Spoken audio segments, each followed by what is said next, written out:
विश्व के सभी मेरे साथियों को राजरत्न अम्बेडकर की ओर से जय भीम, नमो बुद्धाय। द बुद्धाइज धम्मा के 56वें एपिसोड में आप सभी लोगों का स्वागत है।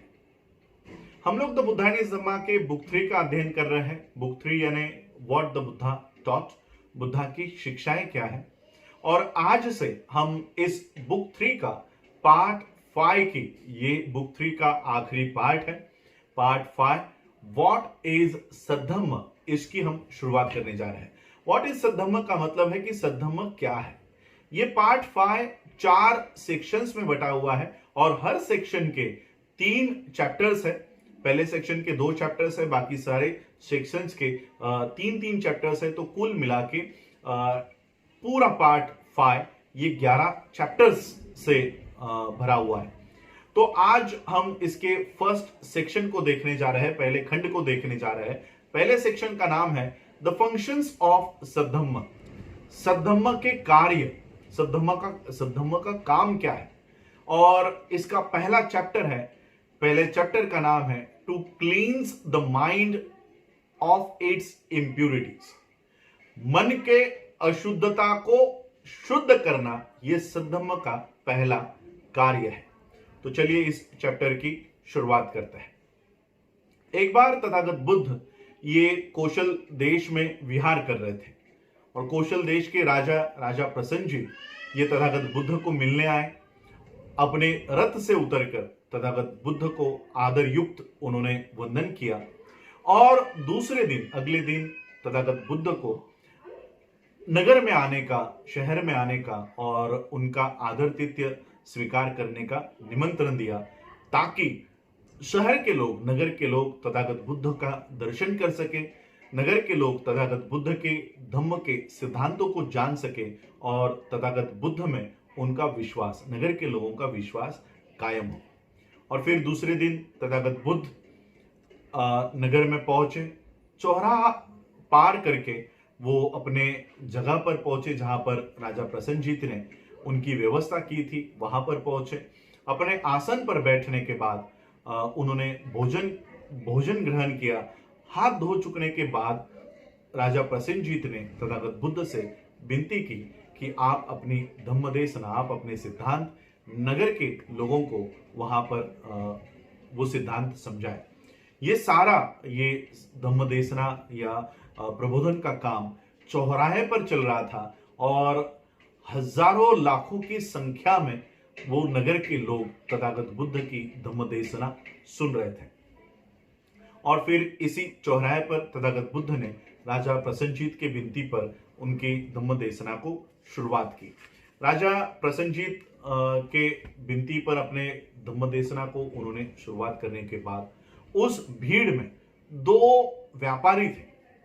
एक व्यापारी मन में सोच रहा था कि राजा कितना बुद्धिमानी है, कितना श्रेष्ठ है कि जिसने ऐसी धम्मदेशना ये सार्वजनिक करवाई ताकि सभी लोग इसे सुन सके। और तथागत बुद्ध की जो वचन है, तथागत बुद्ध के जो वचन है, जो सिद्धांत है, वो इतने गहरे हैं और वो इतने व्यापक है कि ये धम्मदेशना सभी के लिए राजा ने जो खुली करवाई है वो सही में बुद्धिमानी का काम उन्होंने किया और इतनी गहरी बातें आज हम लोगों को सुनने को प्राप्त हुई है। वहां पर दूसरा व्यापारी था, उसके मन में यह आया कि ये राजा कितना मूर्ख है, कितना बेवकूफ है कि इस आदमी को यहां पर चौराहे पर लेकर आया है और ये इतने चौराहे में, इतने लाखों लोगों के भीड़ में ये अपनी धम्मदेशना दे रहा है। तो इस तरह से ये दूसरा व्यापारी सोचने लग गया। वो मन में सोच रहा था कि जिस तरह से गाय का बछड़ा गाय के पीछे पीछे चलता है और जब गाय को गाड़ी से बांध दिया जाता है तब ये गाय का बछड़ा जैसे मिमियाता है, उस तरह से ये बुद्ध ये राजा के पीछे पीछे चलता रहता है, राजा के पीछे पड़ा हुआ है। ऐसी सारी बातें वो दूसरा व्यापारी अपने मन में सोच रहा था। और फिर सभी लोग धम्मदेशना खत्म होने के बाद सभी लोग अपने अपने मार्ग पर चले गए। ये व्यापारी जहां पर रुके हुए थे, उस जिस विश्राम गृह में रुके हुए थे, उस विश्राम गृह में ये व्यापारी भी चले गए। और रात भर ये सारे व्यापारी शराब पी रहे थे।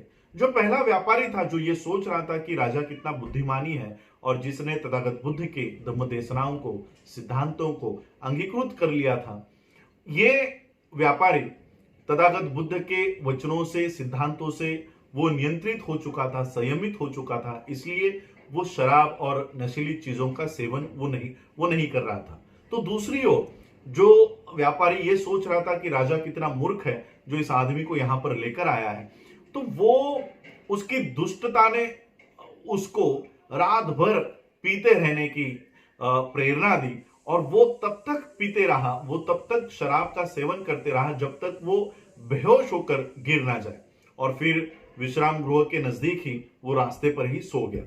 सुबह सूरज उगने से पहले सभी व्यापारी अपनी अपनी गाड़ी लेकर अपने अपने दिशा में जा रहे थे और एक वाहन चालक जो गाड़ी चलाने वाला था उसे पता नहीं था कि रास्ते के बीच में कोई सोया है और फिर वो अपनी गाड़ी लेकर निकला और जैसे ही वो रास्ते पर निकला, जो शराब पीकर व्यापारी सोया हुआ था वो गाड़ी के नीचे आकर कुचला गया और उसकी उसमें ही मौत हो गई।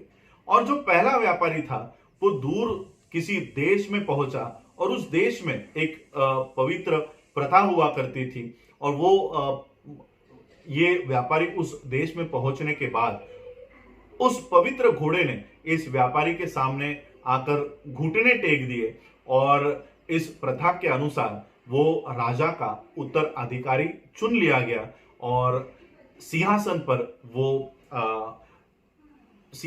वो बैठ गया, वो उस देश का राजा बन गया।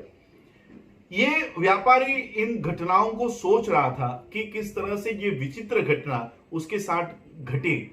वो वापस आया और तथागत बुद्ध से उसने विनती की कि वो उसके देश में चले और उसके प्रजा को वो तथागत बुद्ध ये संबोधित करे, उनका धम्म, उनके सिद्धांत ये उनके प्रजा को वो समझाए। तथागत बुद्ध ने इस व्यापारी का न्योता, आमंत्रण स्वीकार किया और तथागत बुद्ध इस व्यापारी के देश में पहुंचे। इन विचित्र घटनाओं के ऊपर इस अवसर पर तथागत बुद्ध ने उस दुष्ट व्यापारी के मौत का और इस भले व्यापारी के प्रगति का या ऐश्वर्य का कारण तथागत बुद्ध ने बताया। तथागत बुद्ध ने कहा कि मन ही सभी चीजों का मूल है, ओरिजिन है। मन ही सभी चीजों का मूल है, उगम स्थान है। मन ही मालिक है और मन ही सभी चीजों का बीज है या मन ही सभी चीजों की वजह है। ये वो मन ही है जिसके अंदर अगर किसी व्यक्ति के मन के अंदर बुरे विचार आते हैं तो उसके शब्द भी बुरे होते हैं, उसकी वाणी भी बुरी होगी, उसके कृत्य भी बुरे होंगे और पाप कर्म करने के वजह से जो परिणाम निर्माण होगा, जो परिणाम प्राप्त होगा, वो उस व्यक्ति का पीछा ऐसे करते रहेंगे, वो दुख उस व्यक्ति का पीछा ऐसे करेंगे जैसे रथ का पीछा उसके रथ के पहिए करते हैं, उसी तरह से दुख भी उसके पीछे पीछे हो लेगा। मन ही सभी चीजों का उगम स्थान है, मन ही आदेश देता है और मन ही आविष्कार करता है। अगर किसी के मन में अच्छे विचार है तो उसकी वाणी भी अच्छी होगी, उसके शब्द भी अच्छे होंगे, उसके कृत्य भी अच्छे होंगे और इसका परिणाम ऐसा होगा, उस अच्छे कर्मों के वजह से सुख उत्पन्न होगा और ये सुख उसके पीछे पीछे ऐसे आएगा जैसे किसी चीज की परछाई उस चीज का साथ कभी नहीं छोड़ती। उसी तरह से अच्छे कर्म करने वाले इंसान का साथ सुख कभी नहीं छोड़ेगी और मन ही वो है जो इन सारे अच्छे कर्मों का और बुरे कर्मों का उगम स्थान है। तथागत बुद्ध ने ये सारी बातें उस देश में लोगों के सामने कही।